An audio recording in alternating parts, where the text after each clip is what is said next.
అధ్యాయము 8వ వచనము. నీ కొట్లలోను నీవు చేయు ప్రయత్నములన్నిటిలోనూ నీకు దీవెన కలుగునట్లు యెహోవా ఆజ్ఞాపించును.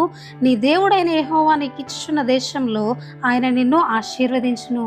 మరి నువ్వు ఎప్పుడైతే దేవుని మాట వింటావో, దేవుని మాటకు లోబడతావో, మరి అప్పుడు దేవుడు ఏం చేస్తానంటున్నాడు తెలుసా? నీవు చేసే ప్రతి ప్రయత్నంలో దేవుడు నీకు బ్లెస్ చేస్తాను అని చెప్తా ఉన్నాడు.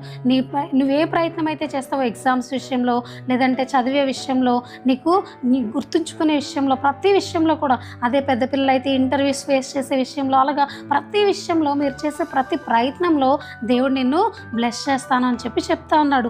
అలాగే నీకు ఇచ్చిన దేశంలో నిన్ను ఆశీర్వదిస్తాను అని చెప్తా ఉన్నాడు. నువ్వే దేశంలో ఉన్నా దేవుడు నిన్ను బ్లెస్ చేస్తానని చెప్తా ఉన్నాడు. నీ ఇరుగు పొరుగు వారి కన్నా, నీ కుటుంబ సభ్యుల కన్నా, వారందరిలో కూడా నిన్ను గ్రేట్ పొజిషన్లో ఉంచుతానని చెప్పి దేవుడు నీతో మాట్లాడుతూ ఉన్నాడు. గాడ్ బ్లెస్ యూ పిల్లలు.